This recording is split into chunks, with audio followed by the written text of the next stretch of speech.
தங்கி வச்சுட்டு வந்து கடையில் மட்டும் கட்டிட்டு அடியே போச்சு.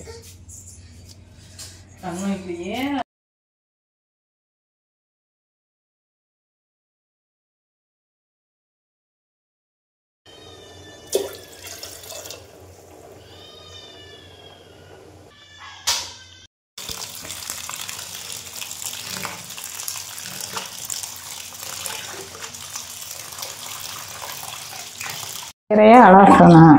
நல்லா 2 தடவை நல்லா வாஷ் பண்ணிக்கணும். நல்லா மண் நல்லா நல்லா க்ளீன் ஆகணும்.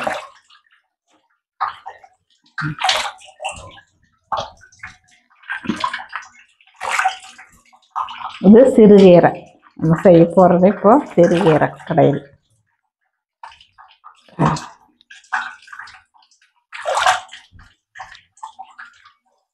தண்ணி நல்லா கொதிக்க வச்சு கொதி வந்த உடனே அந்த கீரை போடும்.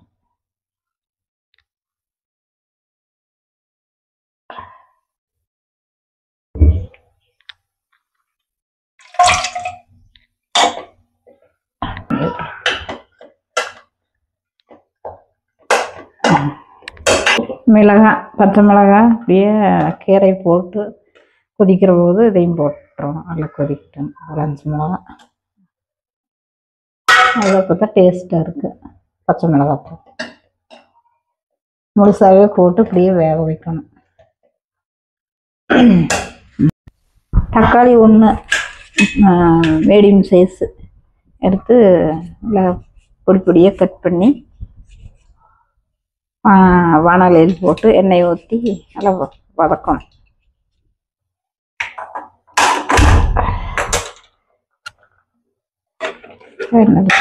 ஒரு ஸ்பூன் எண்ணெய் ஊற்றி வதக்கணும். நல்லா வதக்கணும்.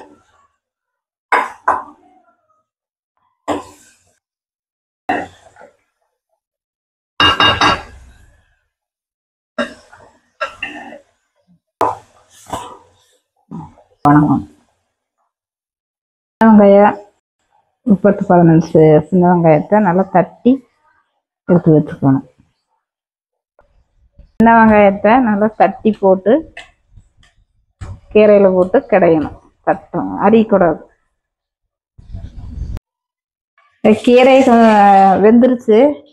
இங்கே கரண்டி கீரை நல்லா வெந்துருச்சு. இப்போ நம்ம அந்த தண்ணி கொஞ்சம் வடிச்சுட்டு கிடையும். வடிச்சு இப்படி வடிச்சிடணும்.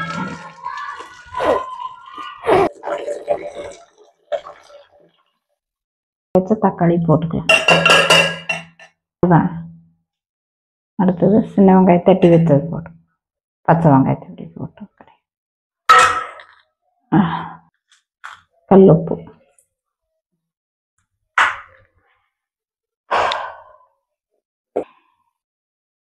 அடுத்தது எண்ணெய், கடலெண்ணெய் 2 ஸ்பூன்,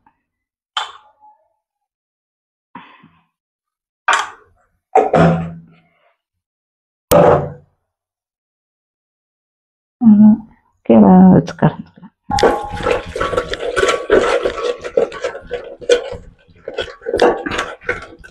நல்லா கொஞ்சம் நைஸாக கடையும்.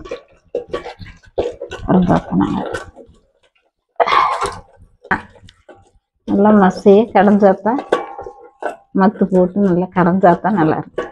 மோப்பளாக்கு டேஸ்ட் பார்த்துட்டு உப்பு கம்மியாக இருந்தால் போட்டுக்கலாம். உப்பு அவ்வளோதான். சிறுகீரை கடையில் ரெடி. உங்களுக்கு சேனல் பிடிச்சிருந்தா சப்ஸ்கிரைப் பண்ணிடுங்க.